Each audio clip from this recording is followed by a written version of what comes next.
The massive alien ships hung in space like dark clouds blocking out the stars. Admiral Lee Hyun stood on the bridge of Earth's orbital command station, watching the screens that showed thousands of enemy vessels surrounding their solar system. His hands gripped the metal railing as he counted the ships. 10,000, maybe more. The largest invasion fleet Earth had ever seen.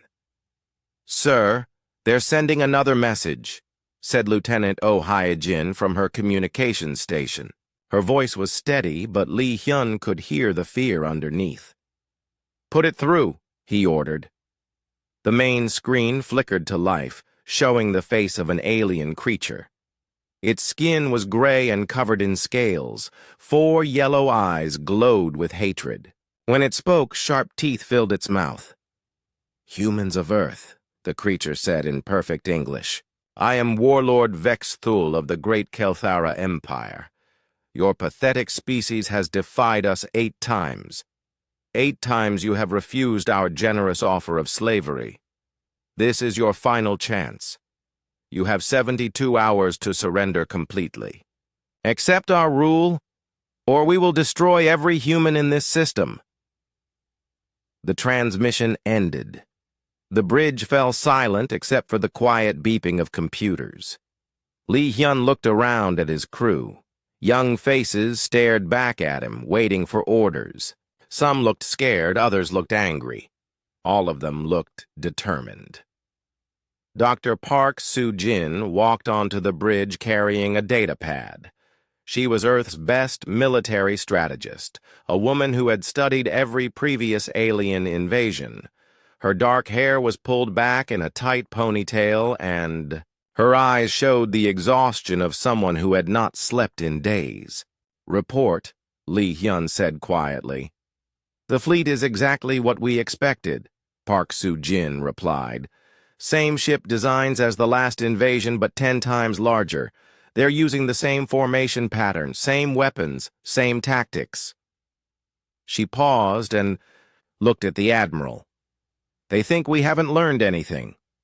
Captain Kim Tae-ho entered the bridge at that moment.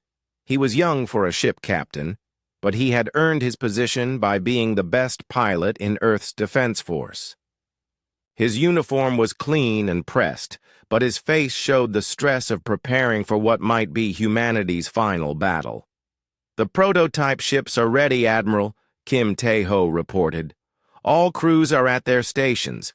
We can begin Phase 1 whenever. You give the order." Lee Hyun nodded slowly. He thought about the last 8 invasions. Each time, different alien species had come to conquer Earth. Each time, humanity had fought back with everything they had. Each time, they had won, but barely. The cost had been terrible. Millions of humans had died defending their home world. But each invasion had taught them something new. They learned about alien technology. They learned about alien weaknesses. Most importantly, they learned that aliens always made the same mistake. They thought humans were just another primitive species to be crushed easily. "Sir," Oh Hee-jin called out, "we're receiving messages from all over Earth. The World Council is asking for your recommendation." Lee Hyun walked to the main communications console. For the first time in human history, some leaders were talking about surrender. The odds seemed impossible. 10,000 alien ships against Earth's small defense fleet. Even their new secret weapons might not be enough. "Connect me to the World Council," he ordered. The screen showed the faces of Earth's leaders from every continent. President No Mi-young from Korea looked tired but resolute. The American president seemed worried. The European Union representative was clearly scared. Other faces showed different emotions, but all waited for the Admiral's words. "Honorable leaders," Lee Hyun began, "the enemy has given us 72 hours to surrender. They believe we will submit because their fleet is larger than any we have faced before. They are wrong." President No Mi-young leaned forward. "Admiral, our military advisors say we cannot win against such numbers." Perhaps we should consider their demands. With respect, Madam President, our advisors said the same thing during the last 8 invasions. Each time, we proved them wrong. Yes, this fleet is larger. Yes, the battle will be harder, but we have advantages the enemy does not know about. Dr. Park Soo-jin stepped beside the Admiral. We have been preparing for this exact scenario for 5 years. Our new ships are ready. Our new weapons are ready. Most importantly, our people are ready. The British Prime Minister spoke up. But, Admiral, even if we fight, how many will die?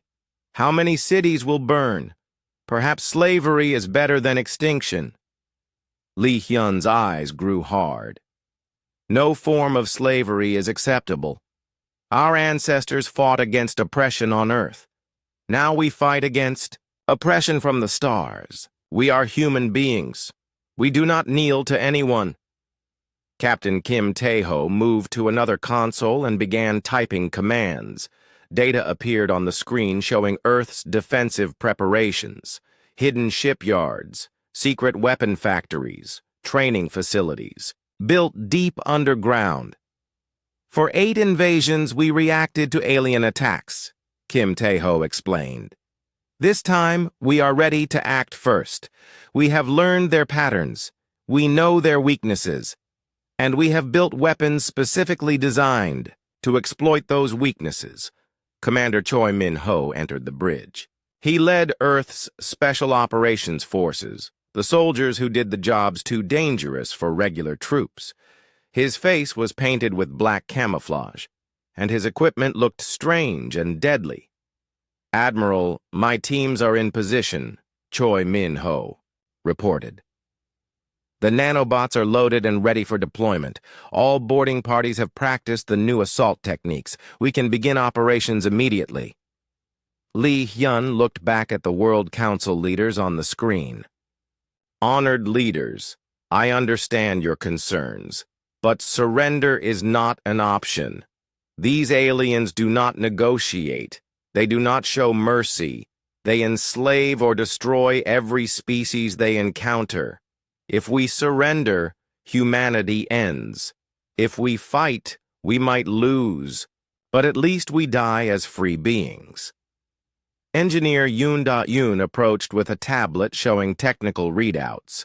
She was the person responsible for humanity's newest weapons, devices that combined alien technology with human creativity in ways no alien had ever imagined. Admiral, all systems are showing green. The Ghost-class destroyers are ready for combat. The quantum engines are functioning perfectly. The new armor plating has passed all tests. She smiled grimly.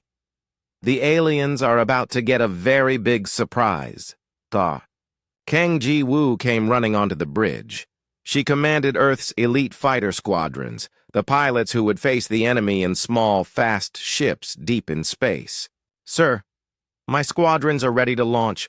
We've practiced the new flight patterns until we can do them in our sleep. The alien computers won't know what hit them. Lee Hyun took a deep breath and looked around the bridge one more time. These people represented the best of humanity. They were scared, but they were brave. They faced impossible odds, but they refused to give up. This was what made humans different from every other species the aliens had conquered. Send our response to the Kelthara fleet, he ordered. Oh, Hye-jin activated the communication system. The transmission would reach every alien ship in the solar system. This is Admiral Lee Hyun of the Earth Defense Force, he said, his voice clear and strong. We have received your ultimatum. Here is our answer. We reject your demands completely. Earth will never surrender to the Kelthara Empire or any other alien power. We order you to leave our solar system immediately. You have 1 hour to begin your withdrawal. If you do not leave, we will consider your presence an act of war and respond accordingly. He paused, then added, We are human beings. We do not fear death. We do not accept slavery, and we do not run from bullies, no matter how big they are. The transmission ended. Within minutes, alien laughter filled Earth's communications channels. Warlord Vexthul appeared on screen again, his 4 eyes blazing with amusement. "Foolish humans," the alien commander said. "You have chosen death over wisdom, so be it. In 68 hours, your species will be extinct." Li Hyun smiled coldly. "We'll see about that." The alien fleet began moving toward Earth like a slow-moving storm of death. Warlord Vexthul stood on the bridge of his massive command ship, watching the small blue planet grow larger on his screens. Behind him, his officers prepared weapons that could crack continents and boil oceans. "How long until we reach the inner system?" Vexthul asked his navigation officer. 18 hours at current speed, Warlord," came the reply. "The human defense stations will be in weapons range in 12 hours. Vexthul clicked his claws together, a sign of satisfaction among his people. This would be easier than expected. The humans had only a few hundred ships scattered around their system. His fleet had 10,000 vessels, each one capable of destroying multiple human ships. "Send word to all commanders," he ordered. "Begin with the orbital stations, then the military installations on their moon. Leave the planet itself for last. I want the humans to watch their defenses crumble before we take their world." On Earth's command station, Admiral Li Hyun watched the enemy fleet's approach with calm eyes. Everything was proceeding exactly as Dr. Park Soo-jin had predicted. The aliens were following the same attack pattern they had used in every previous invasion. "Phase 1 is ready to begin," reported Captain Kim Tae-ho. "All decoy stations are broadcasting false signals. The real defense platforms are hidden and waiting." Dr. Park Soo-jin stood at a large tactical display showing the entire solar system. Red dots represented alien ships. Blue dots showed human forces, but many of the blue dots were fake, designed to fool alien sensors. "The enemy is taking the bait perfectly," she said. "They're focusing on our obvious defenses and ignoring the areas we want them to ignore." Commander Choi Min-ho checked his equipment one final time. His special operations teams were scattered throughout the asteroid belt, hidden in hollowed-out rocks and abandoned mining stations. Each team carried experimental weapons that had never been used in combat before. "My people are ready," he reported. "The nanobots are armed and targeted. As soon as the alien ships get close enough, we can begin the infection process."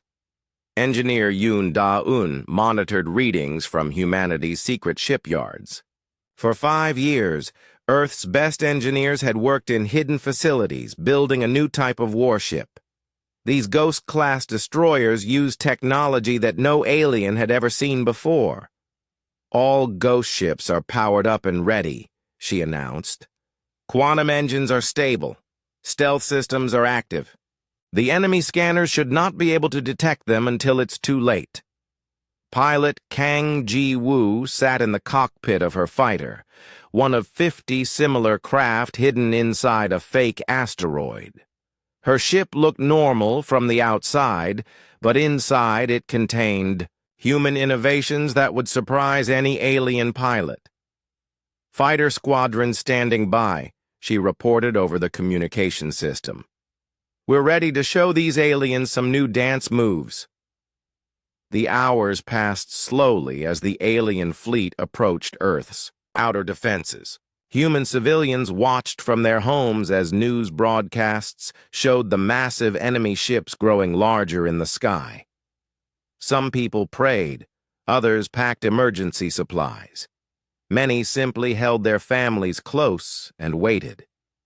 In the underground command centers, Earth's military leaders made their final preparations. Every human ship was in position. Every weapon was loaded. Every soldier knew their job.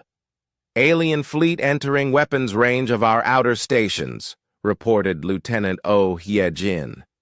"They're beginning their attack." On the main screen, everyone watched as alien plasma beams struck Earth's orbital defense platforms.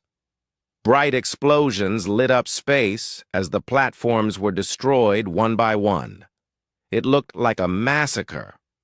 Warlord Vexthul smiled as he watched the human defenses crumble. "Exactly like the previous invasions," he said to his officers. "These mammals never learn. They build the same weak defenses and expect different results." His weapons officer looked up from his console. "Warlord, human resistance is lighter than expected.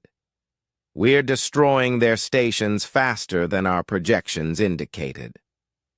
"Good," Vexthul replied. "Perhaps they are finally realizing the futility of resistance. Continue the advance." But Admiral Lee Hyun was not worried as he watched his decoy stations being destroyed. Each explosion was part of the plan. Hidden inside the debris of each destroyed platform were millions of microscopic nanobots, devices so small that alien sensors could not detect them.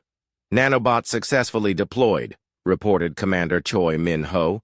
"They're attaching to alien hull plates as expected. The infection process will begin in 6 hours. Dr. Park Soo-jin smiled grimly. "The aliens think they're winning.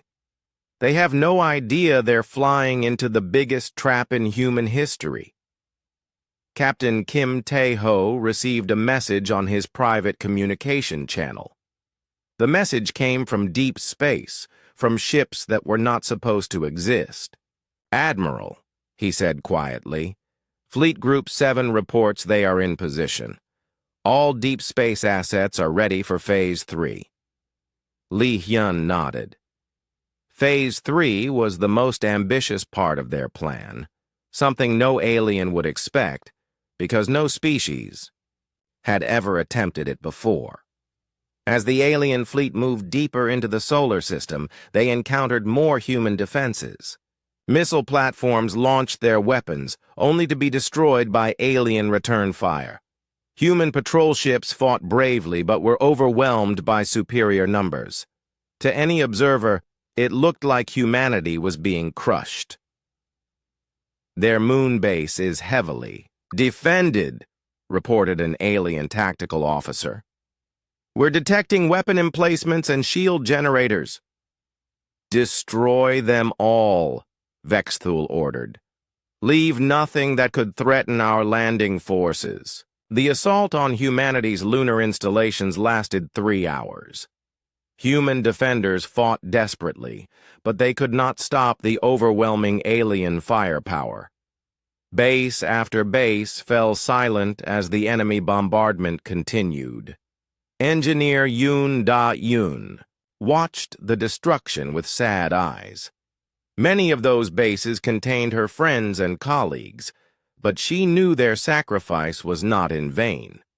Every minute the aliens spent destroying obvious targets was another minute for humanity's real weapons to get into position. "Ghost Fleet Alpha is moving into assault position," she reported. "All ships report ready status." Pilot Kang Ji-woo felt her fighter shake as alien ships passed nearby. Her squadron remained hidden inside their fake asteroid, waiting for the right moment to strike. She could see enemy vessels on her scanner, so close she could almost touch them. "Enemy fighters are performing routine patrols," she whispered into her communicator. "They're not scanning carefully. They think they've already won, Commander." Choi Min-ho checked his chronometer. "Nanobots will activate in 2 hours," he announced. "All boarding teams should prepare for immediate deployment." The alien fleet continued its methodical destruction of human defenses. To Warlord Vexthul, everything was proceeding normally. The humans were fighting exactly like every other species his empire had conquered. They had obvious defenses that could be easily destroyed. They fought bravely but without clever tactics. They seemed to have no surprises prepared. "Warlord," his communication officer called out, We're receiving another transmission from the human admiral. Put it on screen, Vexthul ordered. Let me hear their surrender. Admiral Lee Hyun appeared on the main display. Behind him, the bridge of the command station looked calm and organized. No one appeared panicked or desperate.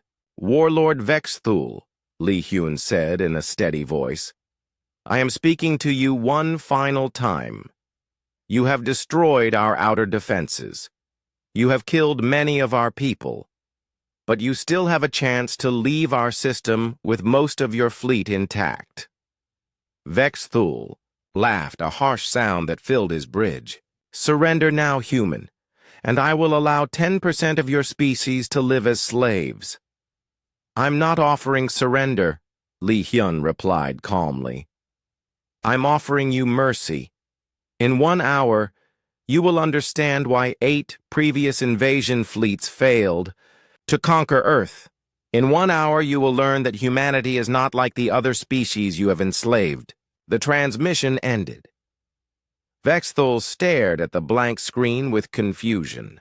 The human admiral had spoken with confidence, not fear. That was unusual. Most species begged for mercy when facing the full might of the Kelthara Empire. Continue the advance, he ordered his fleet. Whatever tricks these humans think they have, our numbers will overcome them. Admiral Lee Hyun turned away from the communication console and looked at his staff. Every person on the bridge knew that the next hour would determine humanity's fate. All stations report ready, Dr. Park Soo-jin announced. Ghost Fleet is in position, added Captain Kim Tae-ho. Boarding teams standing by, said Commander Choi Min-ho. Fighter squadrons ready to launch, reported pilot Kang Ji-woo. Lee Hyun took a deep breath and looked at the tactical display more time. 10,000 alien ships were approaching Earth, confident in their victory. They had no idea that they were about to face the most dangerous predator in the galaxy. A predator that had learned to hunt. The Kelthara fleet moved through space like a metal storm, destroying everything in their path. Warlord Vexthul watched with satisfaction as his ships crushed the last of humanity's outer defenses. The asteroid belt had been cleared of human mining stations. The outer planet's small garrisons had been eliminated. Now only Earth itself remained. All targets in the outer system have been neutralized, reported his tactical officer. We have encountered no significant resistance. Human forces appear to be concentrated around their home world. Vexthul nodded approvingly. This invasion was proceeding exactly like all the others. The humans had put up token resistance at their borders, then fallen back to defend their most important planet. It was a predictable strategy that never worked. Begin. The final approach, he commanded. All ships maintain formation. I want the humans to see the full might of our empire before they die. But deep within the wreckage of the destroyed human installations, something was happening that alien sensors could not detect. Millions of nanobots, each smaller than a grain of sand, had attached themselves to the hulls of Kelthara ships. For hours, they had remained dormant, appearing to be nothing more than space debris. Commander Choi Min-ho monitored the nanobots from his hidden position in the asteroid belt. His special operations team was crammed inside a hollowed-out asteroid, surrounded by equipment that would have seemed impossible just 10 years ago. Nanobots have successfully infiltrated 60% of the enemy fleet, he reported quietly. All systems show green. Ready to activate on your command. Admiral Lee Hyun stood on the bridge of Earth's command station, watching the alien fleet approach. Every ship in the Kelthara force was exactly where Dr. Park Soo-jin had predicted they would be. The aliens were following their standard attack pattern with perfect precision. Enemy fleet will reach Earth's inner system in 30, Minutes, announced Lieutenant Oh Hee-jin. They're maintaining tight formation. All ships are clustered together for maximum intimidation effect. Dr. Park Soo-jin smiled coldly. Perfect. They're grouped exactly as we hoped.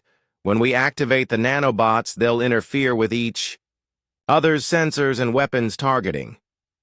Captain Kim Tae-ho received signals from across the solar system. Hidden in the shadow of asteroids, behind the moons of gas giants, and in the dark spaces between planets, Earth's ghost fleet waited in complete silence. All ghost ships report ready, he announced. Quantum engines are charged. Stealth systems are at maximum. The enemy has no idea we're here. Engineer Yoon Da-yoon monitored the readings from humanity's new warships. The Ghost-class destroyers were the result of 5 years of desperate innovation. They combined captured alien technology with human engineering in ways that no alien scientist had ever imagined. Quantum displacement drives are stable, she reported. We can maintain stealth until the moment we attack. The enemy will think our ships are appearing out of nowhere. Pilot Kang Ji-woo waited inside her fighter, hidden with her squadron inside what appeared to be a large asteroid. Through her canopy, she could see alien ships passing nearby, their hulls gleaming in the sunlight. None of them suspected that dozens of human fighters were waiting just a few kilometers away. "I can see their patrol fighters," she whispered into her communicator. "They're flying in standard formation. No evasive maneuvers. They think they own this space." The Kalthara fleet continued its advance toward Earth. Warlord Vexthul was pleased with how easily this conquest was proceeding. The humans had shown slightly more creativity than some species, but their resistance had been broken quickly. "Send a message to the human capital," he ordered. "Tell them they have 1 hour to surrender unconditionally. After that, we begin bombardment of their cities." His communication officer transmitted the ultimatum to Earth. The response came back immediately. "The humans refuse to surrender," the officer reported. "Their admiral says they will fight to the last person." Vexthul made a dismissive gesture. "Then they will all die. Begin final approach to their planet." But as the alien fleet entered Earth's inner system, Admiral Lee Hyun gave the order that would change everything. "Activate the nanobots," he commanded. Across the Kelthera fleet, millions of microscopic devices suddenly came to life. The nanobots had been designed with one specific purpose: to disrupt alien sensor and communication systems. They began broadcasting electromagnetic interference on frequencies that human equipment did not use. "What's happening to our sensors?" demanded an alien ship commander as his displays began showing false readings. "I'm detecting multiple system failures," reported another captain. "Navigation computers are malfunctioning. Throughout the alien fleet, ships began losing contact with each other. Their tight formation started to break apart as individual commanders could no longer coordinate their movements. Warlord Vexthul stared at his main display in confusion. Half of his fleet icons had disappeared from the screen. The other half were showing impossible readings. "Engineering report!" he shouted. "Warlord, we're experiencing massive electromagnetic interference," his chief engineer replied. "Source unknown. It's affecting all our primary systems." "Is it a human weapon?" "Unknown, sir. The interference appears to be coming from everywhere at once." At that moment, Admiral Lee Hyun gave his second order. "Ghost Fleet, you are cleared to engage. Show them what humanity has learned." Across the solar system, 47 Ghost-class destroyers suddenly appeared as if materializing from nothing. Their quantum engines allowed them to exist in a state between dimensions, invisible to normal sensors, until they chose to reveal themselves. Captain. Bei Sun-woo commanded the lead ghost ship. His vessel emerged from quantum stealth directly behind a Kael'thara cruiser, so close that the alien crew could see human faces through the bridge windows. "Target acquired," he announced calmly. "Beginning attack run." The ghost ships moved like nothing the aliens had ever seen. They could accelerate instantly in any direction, change course without turning, and disappear back into quantum space when enemy weapons targeted them. "Impossible!" shouted an alien commander as a human ship vanished just as his weapons fired. "Ships cannot move like that." But the ghost ships were only the beginning. As the alien fleet struggled with sensor failures and impossible human vessels, Admiral Lee Hyun gave his third order: launch all fighters, execute pattern chaos. From hidden positions throughout the inner system, human fighter squadrons burst into space. Pilot Kang Ji-woo led her squadron out of their asteroid hiding place, her ship accelerating rapidly toward the confused alien fleet. "Remember your training," she told her pilots.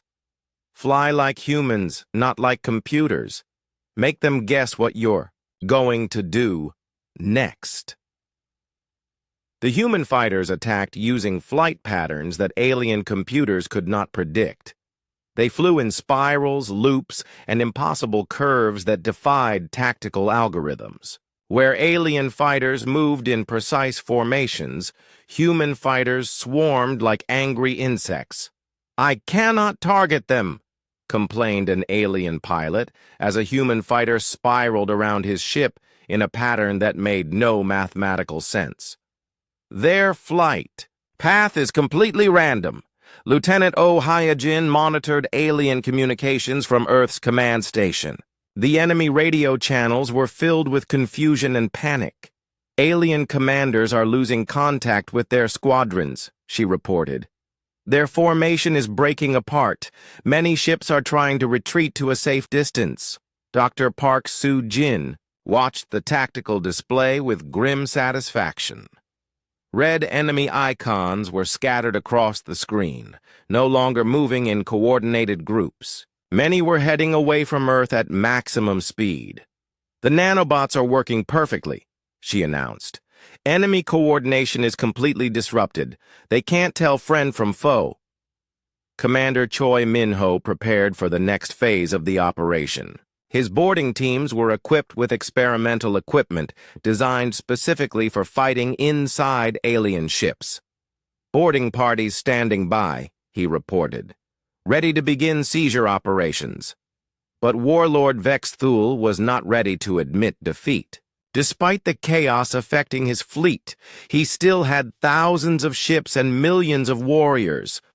"All ships, break off current attacks," he ordered. "Reform at coordinate 77 Alpha. We will regroup and destroy these human tricks." His command ship began broadcasting on emergency frequencies, trying to restore order to his scattered fleet. Slowly, Kael'thara vessels began moving toward the rally point.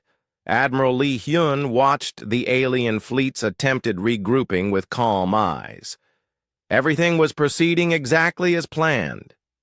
"They're trying to reorganize," Captain Kim Tae-ho observed.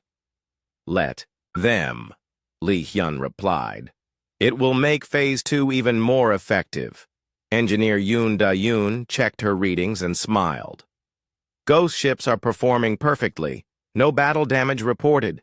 Enemy weapons can't lock onto targets that exist in quantum flux." The alien fleet slowly began to reform their battle lines, but the damage was already done. The nanobots continued to interfere with their systems. Human fighters harassed their formations with unpredictable attacks. And somewhere in the darkness of space, more surprises waited. Warlord Vex Thule stared at his tactical display and felt something he had never experienced before in battle: uncertainty. These humans were not fighting like any species his empire had conquered. They used weapons and tactics that seemed to come from nowhere. The battle erupted across the entire solar system like a storm of fire and metal. Human ghost ships flickered in and out of existence, striking alien vessels and vanishing before return fire could reach them. The Calthera fleet, once organized and confident, now scattered across space in confused formations. Captain Nam Jun-ho commanded one of the ghost destroyers hunting through the alien fleet. His ship appeared beside a Calthera cruiser, fired a burst of kinetic rounds that punched through alien shields, then disappeared back into quantum space before the enemy could react. "Target destroyed," he reported calmly. "Moving to next objective." His crew worked with the precision of a machine. The weapons officer targeted enemy ships while the engineer monitored the quantum engines. The navigator plotted impossible courses that took them through dimensions alien computers could not track. "Sir, enemy vessel attempting to target us," reported his tactical officer. "Let them try," Nam Jun-ho replied. "Hard to hit something that's not entirely in this reality." Across the battlefield, pilot Kang Ji-woo led her fighter squadron in a dance of death around alien ships. Her fighters moved in patterns that seemed random but were actually carefully planned to confuse enemy targeting systems. "Break formation and attack individual targets," she ordered her pilots. "Remember, make them think you're crazy." Her fighter spun through a series of loops that would have been impossible for an alien pilot to follow. She fired rockets at a Calthera destroyer, then immediately changed direction and flew straight at another enemy ship. At the last second, she rolled away, leaving the aliens confused about where she was going next. "Human fighters are impossible to track," complained an alien pilot over his radio. "They fly like they have no regard for physics." But the real surprise came when Captain Kim Tae-ho led the first boarding operation against an alien command ship. His specially designed assault pods were launched from ghost destroyers, appearing suddenly beside enemy vessels and clamping onto their hulls.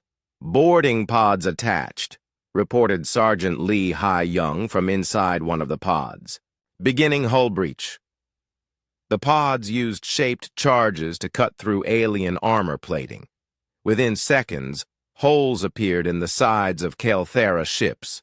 Human Marines poured through the breaches wearing powered armor designed for fighting in alien environments.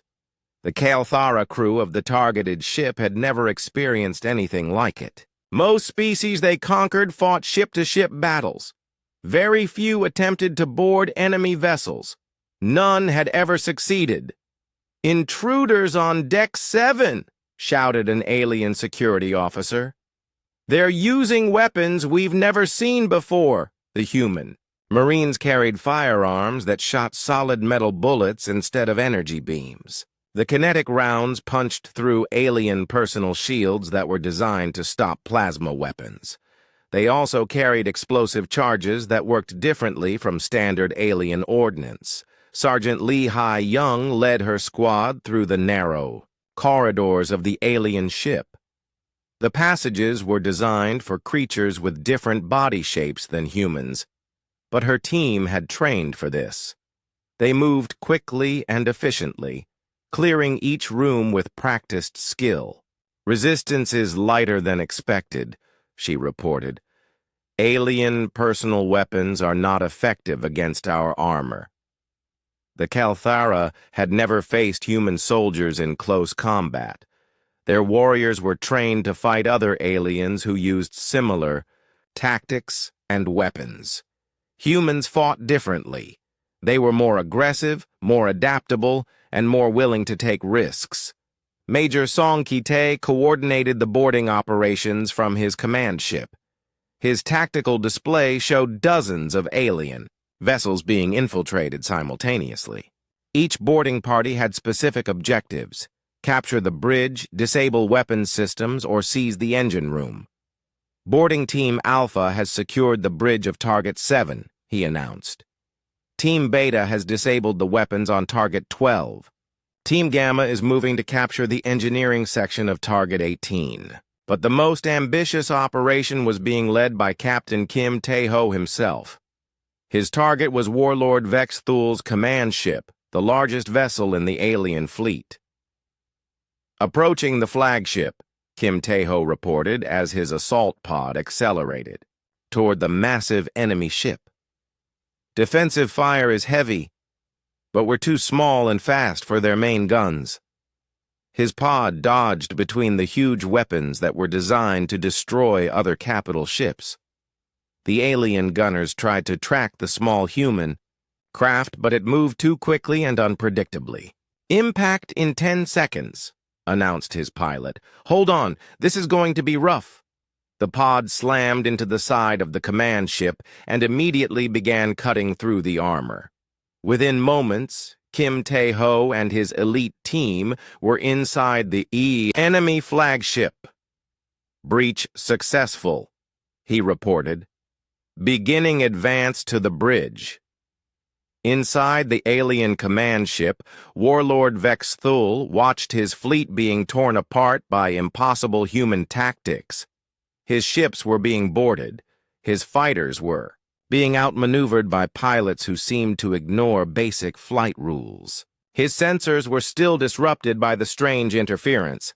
"How many ships have we lost?" he demanded. "Unknown, Warlord," replied his tactical officer. "Communications are still disrupted. Best estimate is 30% casualties." 30%? Vex Thul could not believe what he was hearing. No species had ever inflicted such losses on a Kael'thara fleet. "That's impossible. Sir, we're receiving reports of human soldiers inside our ships," added his security chief. "They're capturing or destroying vessels from within." Vex Thul stared at the tactical display in shock. The humans were not just defending their planet. They were actively hunting his ships like predators stalking prey. "Security alert!" suddenly echoed through the command ship. "Intruders on Deck 15! Human soldiers have breached the hull!" Captain Kim Tae-ho and his team moved through the alien flagship with deadly efficiency. They had studied captured Kael'thara ship designs for years. They knew where the important systems were located. They knew the fastest routes to the bridge. "Resistance is moderate," Kim Tae-ho reported, as his team fought through alien security forces. "Enemy personal shields are not effective against kinetic weapons." His soldiers carried weapons specifically designed for fighting aliens. Instead of energy beams that could be deflected by shields, they used bullets, explosives, and even simple steel blades. The Kael'thara defenders had never faced such primitive yet effective weapons. Commander Im So-ra led another fighter squadron in an attack on alien supply ships. Her pilots had discovered that Kael'thara vessels carried ammunition and fuel in predictable locations. By targeting these areas, they could disable much larger ships with small fighter craft. "Focus on their supply containers," she ordered her squadron. "Hit them where they keep their explosives." Her fighters darted between the massive alien ships like insects attacking giants. They were too small for the big weapons to target effectively, but their missiles could cause devastating damage to critical systems. "Supply Ship 7 is breaking apart," reported one of her pilots. "Secondary explosions are spreading to nearby vessels. The destruction of alien supply ships created a chain reaction. Exploding ammunition triggered more explosions. Fuel containers turned into massive fireballs. Soon, entire sections of the Kael'thara fleet were burning. Captain An Woo-jin commanded a group of ships that the aliens had never seen before. His vessels looked like submarines but operated in space. They could hide in asteroid fields and attack without warning. "Target acquired," he announced as his ship emerged from behind a large asteroid. Firing kinetic torpedo, the torpedo was a simple device.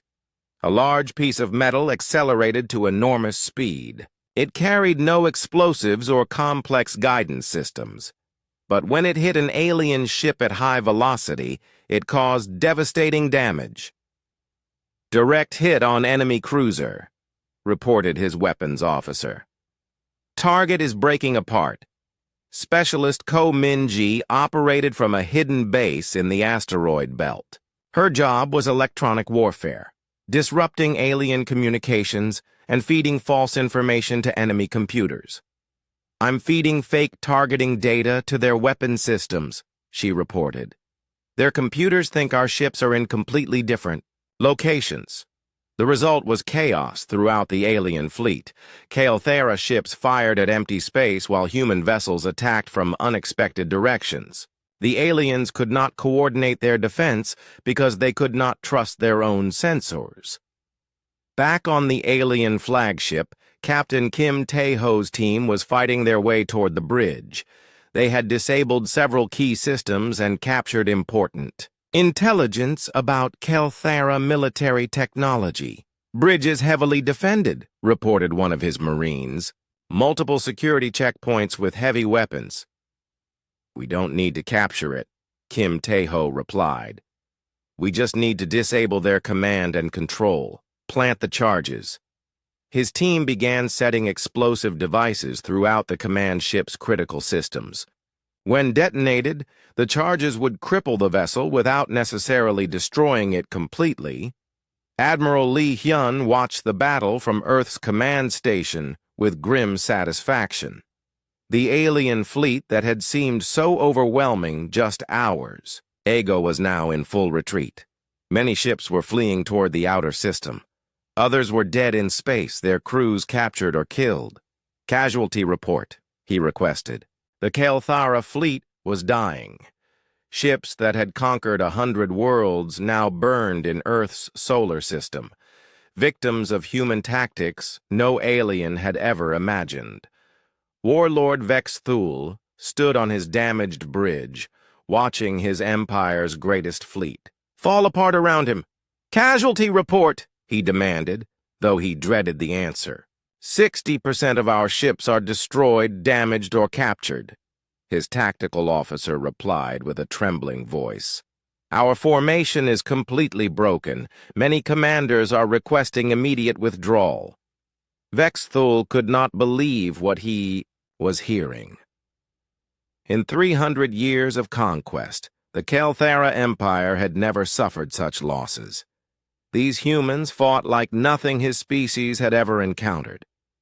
Captain Kim Tae-ho's boarding team had successfully planted explosives throughout the alien flagship. As they prepared to escape, Kim Tae-ho activated his communicator one final time. "Admiral Lee Hyun, this is Captain Kim. Charges are set and ready. We have captured valuable intelligence about enemy technology and fleet movements. Well done." "Captain," came the Admiral's voice, "extract your team immediately." Kim Tae-ho and his Marines fought their way back to their escape pods while explosions echoed through the alien ship. They had disabled the command vessel's main weapons, communications, and navigation systems. The flagship was now helpless. Throughout the battlefield, human forces continued to demonstrate advantages that alien tactical computers could not understand. Commander Im So-ra's fighter squadrons moved in patterns that seemed completely random, but were actually based on human creativity and intuition. "Enemy fighters cannot predict our movements," she reported as her squadron destroyed another alien patrol group. "Their computers are programmed to expect logical flight patterns. We're flying like humans, not machines." Her pilots used techniques that no alien had ever seen. They flew upside down, performed impossible turns, and attacked from directions that made no tactical sense. The result was chaos among alien defenders who could not anticipate what the humans would do next. Captain An Woo-jin's submarine-like ships continued their stealth attacks throughout the alien fleet. His vessels could hide in asteroid fields, approach undetected, and strike at critical moments. "Target acquired," he announced, as his ship emerged from behind a chunk of space debris. "Firing kinetic rounds at their engine section." The alien ship he targeted never saw the attack coming. Solid metal projectiles punched through their hull and destroyed their main engines. Without power, the vessel was helpless. "Another supply ship disabled," reported his weapons officer. "That's the 15th one today. But the most devastating human innovation was their use of captured alien technology. Every ship the humans boarded provided new intelligence about Kelthera weapons and defenses. This information was immediately shared with other human forces.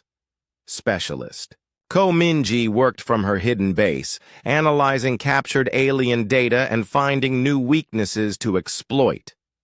"I've cracked their shield frequencies," she announced, "transmitting new targeting data to all ghost ships. Our weapons will now be twice as effective against their defenses." The ghost ships immediately put this information to use. Captain Nam Junho's destroyer appeared beside an alien cruiser and fired weapons tuned to specific frequencies. The enemy shields collapsed instantly. "Direct hit," he reported with satisfaction. "Target destroyed. These aliens build good technology, but they don't change their security codes often enough." Admiral Lee Hyun watched the battle from Earth's command station with cold determination. The alien fleet was retreating, but this was not enough. For 8 invasions, humanity had been forced to defend their home. Now it was time to take the fight to the enemy. "Dr. Park Soo-jin, initiate Phase 3, he ordered. "Phase 3 confirmed," she replied. "Deep space assets are moving into position." Unknown to the Kelthara Empire, humanity had been preparing for this moment for 5 years. While the aliens focused on Earth's obvious defenses, human engineers had been building something unprecedented. A fleet capable of attacking alien territory. Fleet Admiral Han Se-jin commanded this secret force from a hidden base beyond Pluto's orbit. Her ships were larger and more heavily armed than the Ghost destroyers. They had been designed for one purpose: to carry the war to alien worlds. "All ships report ready," she announced over the secure communication channel. "Quantum jump drives are charged. We can reach Kelthera space in 6 hours." Captain Lim Yu-jin led a squadron of these deep space warships. Her vessels carried weapons that combined alien technology with human innovation in ways no enemy would expect. "Strike Force Alpha is ready to depart," she reported. "Our targets are their 3 main supply bases in the outer colonies." Commander Park Gun-woo coordinated the logistics of this massive operation. His job was to ensure that human forces could fight effectively in alien territory, thousands of light years from Earth. "All supply ships are loaded with ammunition and repair equipment," he announced. "Medical facilities are prepared for casualties. We can maintain operations in enemy space for 3 months if necessary." The plan was ambitious beyond anything any species had ever attempted. While the Kelthera fleet attacked Earth, humanity would simultaneously strike at 12 different alien star systems. The Empire would face attacks on their industrial worlds, military bases, and supply lines. "Execute Phase 3, Admiral Lee Hyun ordered. Across the solar system, hidden jump gates activated for the first time. These devices used captured alien technology to open portals through space, allowing human ships to travel instantly across vast distances. Fleet Admiral Han Se-jin's warships disappeared through the portals, beginning humanity's first offensive operation against an alien empire. Within minutes, they would emerge in Kelthera space, ready to bring the war to the enemy's home territory. Back in Earth's solar system, the remaining alien ships tried desperately to escape, but human forces were not finished with them yet. Pilot Kang Ji-woo led her fighters in pursuit of fleeing alien vessels. Her squadron had been modified with captured alien engines, making them faster than any Kelthera fighter. "Don't let them escape," she ordered her pilots. "Every ship that gets away will report our capabilities to their empire." Her fighters caught up with the retreating aliens and attacked with weapons designed specifically for ship-to-ship combat. The alien pilots tried to defend themselves, but they were no match for human creativity and determination. "Enemy squadron destroyed," reported one of her pilots. "No survivors." Sergeant Lee Hai-young's Marines had taken control of an entire alien destroyer. They were now using the captured ship to attack other Kelthera vessels. "This is strange," she reported. "We're shooting at aliens using their own weapons. They don't seem to know how to respond." The captured alien ship broadcast Kelthera identification codes, confusing enemy forces about which vessels were friendly and which were hostile. Several alien ships accidentally fired on each other in the confusion. Major Song Ki-tai coordinated the capture of as many alien vessels as possible. Each ship provided valuable intelligence about enemy technology, tactics, and strategic plans. "We now have detailed information about Kelthera fleet movements," he announced. "Intelligence indicates they have major bases in 7 star systems. All of them are now potential targets for our deep space forces." Engineer Yoon Da-eun monitored the performance of human weapons and systems throughout the battle. Every piece of equipment had exceeded expectations, proving that human innovation could match or surpass alien technology. "All systems performing at optimal levels," she reported. "Ghost ships have maintained stealth capability throughout the engagement. Kinetic weapons are proving extremely effective against alien defenses." The battle in Earth's solar system was nearly over. Of the 10,000 ships that had arrived to conquer humanity, fewer than 2,000 remained operational. Most of those were fleeing at maximum speed toward deep space. Warlord Vex Thol's flagship limped away from Earth with its main systems disabled. His mighty fleet had been shattered by a species he had considered primitive. The survivors would carry news of this defeat back to the Kelthera homeworld. "Warlord," his communication officer called out with panic in his voice. "We're receiving reports from our outer colonies. They're under attack." "Under attack by whom?"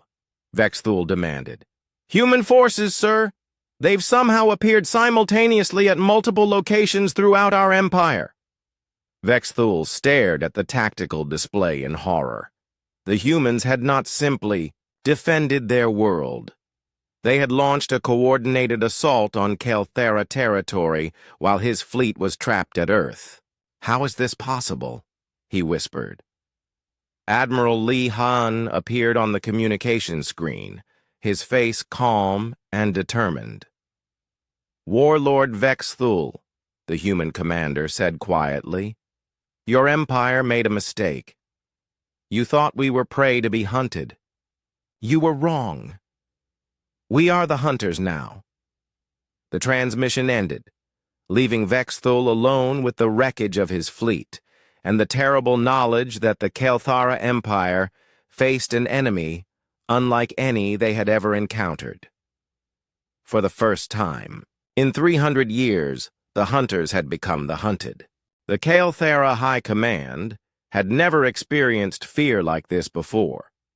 In their capital city on the homeworld of Kael'th Prime, emergency alarms echoed through corridors that had not heard such sounds in 3 centuries. Supreme Commander Zalthek stared at reports that seemed impossible to believe. 12 of our outer colonies are under simultaneous attack," reported his intelligence chief. "The humans have somehow deployed forces across our entire border region." Zalthek examined the tactical displays with growing horror. Red warning symbols marked every location where human ships had appeared. Their attacks were precise, targeting military installations, weapon factories, and supply depots. They avoided civilian areas, but they were systematically destroying the Empire's ability to make war. "How many ships do these humans have?" he demanded. "Unknown, Supreme Commander. Our estimates were clearly wrong. We believed they possessed perhaps 1,000 vessels. The evidence suggests they have built a fleet comparable to our own." The door to the command center burst open as Warlord Vex Thul stumbled inside. His uniform was torn and burned. His face showed the exhaustion of someone who had barely survived a disaster.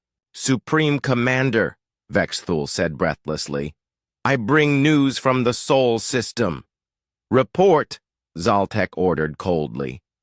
"The invasion has failed completely. Of 10,000 ships, fewer than 2,000 survived. The humans destroyed or captured. The rest. They have weapons and tactics we have never encountered before." Silence filled the command center. No Kelthera fleet had ever suffered such losses. The Empire had conquered hundreds of worlds without losing more than a few dozen ships in any single battle. "Explain how this is possible," Zalthek said quietly. Vex Thul described the battle in halting words. He told of ships that appeared and disappeared like ghosts. He spoke of fighters that flew in patterns no computer could predict. He explained how human soldiers had boarded Kelthera vessels and fought with weapons designed to defeat their technology. "They knew everything about us," Vex Thul concluded. "Our ship designs, our tactics, our weaknesses, but we knew nothing about them." As Vex Thul spoke, more reports arrived from the outer colonies. Fleet Admiral Han Se-jin's forces were striking deep into Kelthera territory with devastating effectiveness. Captain Lim Yu-jin's squadron had appeared at the industrial world of Kelth 7 and destroyed 3 major weapon factories in the first hour of their attack. Her ships used the same quantum stealth technology that had proven so effective at Earth. "Industrial Complex 7 is completely destroyed," she reported to Admiral Han Se-jin. "Moving to secondary targets. Resistance is minimal." The Kelthara defenders at Kelth 7 had never faced an enemy that could appear and disappear at will. Their weapons were designed to fight predictable battles between large fleets. They could not target human ships that existed partially outside normal space. Commander Park Gun-woo led the assault on a major Kelthera supply depot. His forces captured massive amounts of alien ammunition, spare parts, and military equipment. "Depot secured," he announced. "We now have enough captured supplies to keep our fleet operational for months." But the most shocking attack came at the Kelthera Military Academy on Kelth Prime's third moon. A small human force led by Sergeant Lee, Ha-Young infiltrated the facility and captured detailed information about enemy military plans. "We have their complete strategic database," she reported. "Troop movements, fleet deployments, defensive positions for 50 star systems." Supreme Commander Zaltek received each report with increasing desperation. The humans were not simply attacking random targets. They were systematically dismantling the Empire's military infrastructure with surgical precision. "Sir," his tactical officer called out, "the humans are broadcasting a message on all military frequencies." "Put it through," Zaltek ordered. Admiral Lee Hyun appeared on the main screen. Behind him stood representatives from a dozen different species that the Kelthara Empire had conquered over the centuries. "People of the Kelthara Empire," Lee Hyun began, "I am Admiral Lee Hyun of the Earth Defense Force. For too long, your empire has enslaved and oppressed free beings throughout this galaxy. Today, that ends." The Admiral gestured to the alien standing behind him. These beings represent species that your empire has conquered. They have joined with humanity to fight for freedom. Together, we offer liberation to any world that desires it. One of the aliens stepped forward. It was a member of the Veltar species, conquered by the Kelthara 50 years ago. To all Veltar people, the alien said, humanity has shown us that the Empire can be defeated. Rise up, fight for your freedom. Earth's fleet will support any world that declares independence from Kelthara rule. Similar messages followed from representatives of the Zenthri, the Molkari, and 8 other conquered species. Each one called for rebellion against the Empire. Supreme Commander Zalthek watched in horror as his empire began to collapse from within. Across dozens of worlds, enslaved populations were rising against their Kelthara masters. The humans had not just attacked military targets. They had inspired a galaxy-wide revolution. Sir, his communication officer reported with a trembling voice. We're receiving reports of uprisings on 37 worlds. Enslaved species are attacking our garrisons. Mobilize all reserve fleets, Zalthek ordered desperately. We must crush these rebellions before they spread. But his military advisors brought more bad news. The human attacks had destroyed or captured most of the Empire's mobile forces. The reserves were scattered across hundreds of star systems, trying to defend against simultaneous attacks. Supreme Commander, his defense minister said quietly, we may need to consider using the planet-killer weapons. Zalthek stared at his advisor in shock. The planet killers were the Empire's ultimate weapons, devices capable of destroying entire worlds. They had never been used because no enemy had ever posed such a threat to Kelthara dominance. Those weapons are meant for emergencies only, Zalthek replied. Sir, this is an emergency. If we do not stop the humans and these rebellions, the Empire will cease to exist within months. Admiral Shin Jung-min monitored Kelthara communications from her position in deep space. Her ships were equipped with advanced listening devices that could intercept enemy transmissions across multiple star systems. Admiral Lee Hyun, she reported, we're detecting increased activity around the Kelthara core worlds. They appear to be moving their planet-killer weapons. Lee Hyun received this news with grim understanding. He had hoped the aliens would surrender rather than escalate to weapons of mass destruction. But the Kelthara Empire had never faced total defeat before. They would use any weapon to maintain their power. All human forces, this is Admiral Lee Hyun, he broadcast on the secure command frequency. Intelligence indicates the enemy may deploy planet-killer weapons. Initiate Protocol Omega immediately. Protocol Omega was humanity's most desperate plan, developed in case the aliens chose to destroy entire worlds rather than accept defeat. It required sacrifices that no human wanted to make, but it was the only way to protect innocent lives. Captain Moon Se-young commanded the intelligence-gathering ships that had been watching Kelthara territory for years. Her vessels contained detailed information about every major alien installation, including the locations where planet-killer weapons were stored. All planet-killer sites have been identified, she reported, transmitting targeting data to strike forces. Lieutenant Yang Ho-seok coordinated communications between human forces scattered across dozens of star systems. His job was to ensure that every ship received updated orders and tactical information. All units acknowledge receipt of Protocol Omega, he announced. Human forces are moving to intercept planet-killer weapons before they can be deployed. On Kael'th Prime, Supreme, Commander Zalthek made the decision that would determine the fate of his empire. Activate the planet-killer weapons, he ordered. Target the human homeworld first. If we cannot conquer Earth, we will destroy it completely. But as Kael'thara engineers began preparing the massive weapons, they received an unexpected message. Admiral Li Hyun appeared on their communication screens with a final warning. Supreme Commander Zalthek, the human admiral said calmly, we know about your planet-killer weapons. We know where they are stored. We know how they work. If you launch even one of those devices, you will discover that humanity has been preparing for this possibility. The transmission showed images from across Kael'thara space.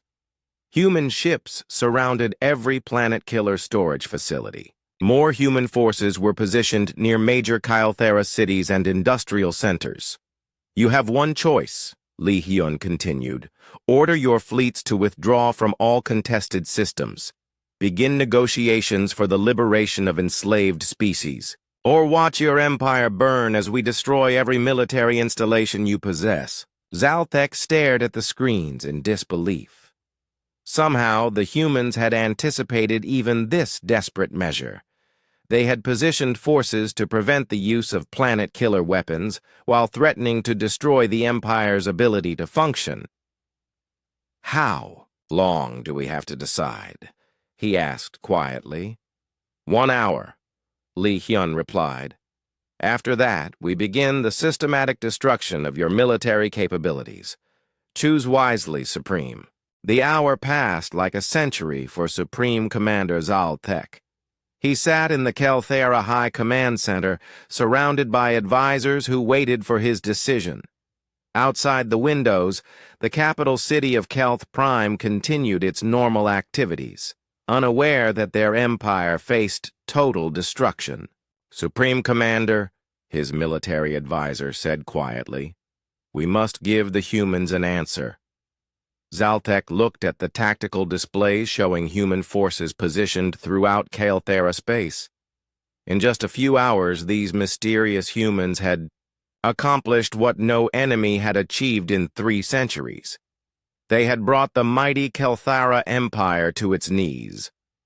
Open a channel to the human admiral, he ordered finally. Admiral Li Hyun appeared on the screen, his face calm and patient. Behind him stood the representatives of conquered species who had joined humanity's cause.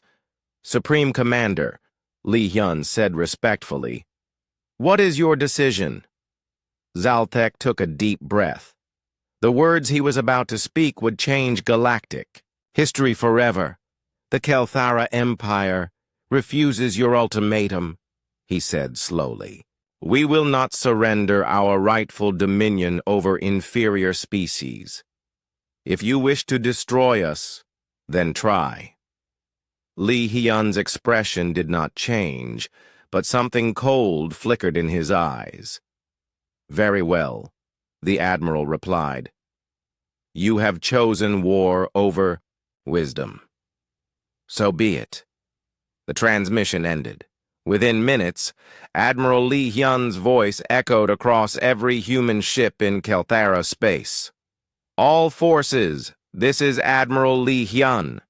The enemy has rejected our final offer. Execute Operation Starfall. Show the galaxy what happens when bullies refuse to stop bullying. Fleet Admiral Han Si-jin received the order at her command ship near the Kael'thara industrial world of Kael'th 7.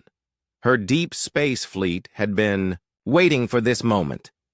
All ships, commence bombardment of military targets, she ordered. Remember, we are liberators, not conquerors. Avoid civilian casualties. Her ships unleashed weapons that combined alien technology with human innovation. Kinetic rounds traveling at incredible speeds struck Kael'thara weapon factories with pinpoint accuracy. Each shot was precisely calculated to destroy military installations while leaving nearby civilian areas untouched. Captain Lim Yu-jin led her squadron against the main Kael'thara shipyard at Kael'th 7. The facility had been building warships for the Empire for over a century. Within an hour, it was reduced to twisted metal floating in space. Shipyard destroyed, she reported. The Empire will not be building any new warships at this location, but the destruction at Kael'th 7 was only the beginning. Across 12 star systems, human forces struck simultaneously at every major Kael'thera military installation. Commander Park Gun-Woo's logistics ships moved through enemy territory like ghosts, destroying supply depots and ammunition storage facilities. His forces used captured alien equipment to identify the most critical targets. "Supply depot at Kael'th 12 completely destroyed," he announced. "Enemy forces in this sector will run out of ammunition within days." The Kael'thera defenders tried desperately to fight back, but they faced an enemy unlike anything in their experience. Human ships appeared without warning, struck their targets with devastating precision, then vanished before return fire could reach them. Admiral Shin Jung-min's reconnaissance forces provided real-time intelligence about enemy movements. Her ships monitored Kael'thera communications and identified new targets as they became available.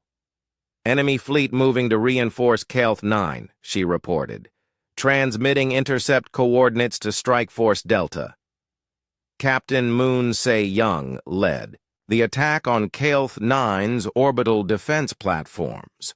Her ships emerged from quantum stealth directly behind the enemy installations and opened fire at point-blank range.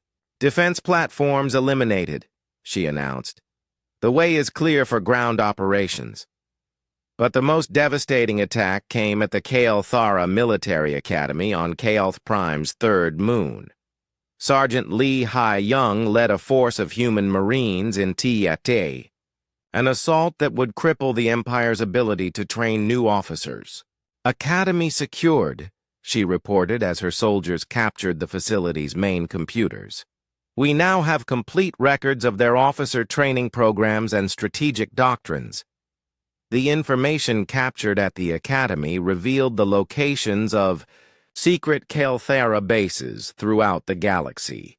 This intelligence was immediately transmitted to human forces, allowing them to expand their attacks to targets the Empire thought were hidden. Lieutenant Yang Ho-seok coordinated the massive communication network that linked human forces across dozens of star systems. His equipment used captured alien technology to maintain contact over vast distances. "All strike forces report successful completion of primary objectives," he announced, moving to secondary target list. On Kael'th Prime, Supreme Commander Zalthek watched his empire crumble in real time. Reports flooded in from every corner of Kael'thera space. Military bases destroyed, shipyards captured, supply lines severed. "Sir," his intelligence chief reported with panic in his voice, "the humans are broadcasting on all civilian frequencies. They're encouraging enslaved species to rise against us." The broadcasts were devastating to Kael'thera control. Admiral Lee Hyun's voice reached every conquered world, offering hope to species that had lived under alien oppression for generations. "To all free beings under Kael'thara rule," Lee Hyun announced, "humanity stands with you. Declare your independence. Fight for your freedom. Earth's forces will support any world that throws off the chains of slavery." The response was immediate and overwhelming. On 37 worlds, enslaved populations rose against their Kael'thara masters. The rebellions were coordinated and well-planned, suggesting that human agents had been preparing for this moment for years. The Veltar people on Veltar Prime launched their uprising by seizing the planet's communication center and broadcasting calls for freedom to their scattered colonies. Within hours, every Veltar world had joined the rebellion. The Zenthri used captured Kael'thara weapons to attack their former masters' garrison bases. Their knowledge of local terrain gave them decisive advantages in ground combat. The Molkari surprised everyone by revealing that they had been secretly building ships in hidden asteroid bases. Their small fleet immediately joined human forces in attacking Kael'thera installations. "Sir," Zalthek's military advisor said desperately. We're losing control of our outer territories. If these rebellions continue, we'll have no empire left to defend. Zalthek stared at the tactical displays showing red warning symbols across dozens of star systems. Everything his people had built over 3 centuries was being destroyed in a single day. How many ships do we have left? He asked quietly. Perhaps 3,000 vessels scattered across our remaining territories, came the reply. But many of those are trapped defending against local uprisings. And the humans? Unknown, sir. They appear to have unlimited ships. Every time we think we've identified their entire fleet, more vessels appear from nowhere. The truth was that humanity had been preparing for this war longer than the Kelthara Empire realized. For 8 invasions, they had captured alien technology and learned enemy tactics. They had built weapons specifically designed to defeat Kelthara defenses. Most importantly, they had made contact with enslaved species throughout the galaxy and helped them prepare for revolution. Captain Kim Tae-ho led a special operations mission to capture one of the Empire's remaining planet-killer weapons. His team appeared suddenly at the storage facility and overwhelmed the guards before they could activate the massive device. Planet-killer weapon secured, he reported. This facility will no longer threaten innocent worlds. Similar operations took place across Kelthara space. Human forces captured or destroyed every planet-killer weapon they could locate. The Empire's ultimate weapons became prizes for their enemies. Engineer Yoon Da-eun analyzed captured Kelthara technology from her position aboard a mobile research ship. Every piece of enemy equipment provided new insights into their capabilities and weaknesses. Their shield generators use a rotating frequency pattern, she announced. If we can predict the rotation, we can penetrate their defenses with conventional weapons. This information was immediately transmitted to all human forces. Within hours, Kelthara shields that had protected their worlds for centuries were being bypassed by human weapons designed to exploit this newly discovered weakness. Pilot Kang Ji-woo led fighter squadrons in attacks on enemy communication satellites. By destroying these installations, human forces could isolate Kelthara worlds from each other and prevent coordinated defense. Communication network in Sector 7 is completely down, she reported. Enemy forces are fighting blind. The isolation of Kelthara worlds had devastating psychological effects on their defenders. Military units that had relied on Central Command for centuries suddenly found themselves cut off and confused. Many simply surrendered when human forces offered them the chance. Supreme Commander Zalthek finally understood that his empire was finished. The humans had not simply defeated the Kelthara military. They had inspired a galaxy-wide revolution that would sweep away 3 centuries of alien dominance. Sir, his communication officer called out, we're receiving another transmission from the human admiral. Admiral Lee Hyun appeared on the screen one final time. His face showed no triumph, only grim determination. The surrender of the Kelthara Empire sent shockwaves across the galaxy. For 300 years, no species had successfully resisted their conquest. Now, in a single day, humanity had not only defeated them, but inspired a revolution that freed dozens of enslaved worlds. Admiral Lee Hyun stood on the bridge of Earth's command station, watching reports pour in from across Kelthara space. Former slave worlds were declaring independence. Alien populations that had lived under oppression for generations were tasting freedom for the first time. Status report, he requested from Dr. Park Soo-jin. All major Kelthara military installations have been captured or destroyed, she announced. Their fleet strength is reduced to less than 15% of original numbers. Most surviving ships have surrendered to our forces. Lieutenant Oh Hyejin monitored communications from throughout the galaxy. Sir, we're receiving messages from 43 worlds requesting protection from retaliation. They want to join something they're calling the Liberation Alliance. Li Hyun nodded thoughtfully. The idea of a Liberation Alliance had been discussed. During the planning stages of this operation, humanity had known that defeating the Kelthera Empire would create a power vacuum that needed to be filled with something better.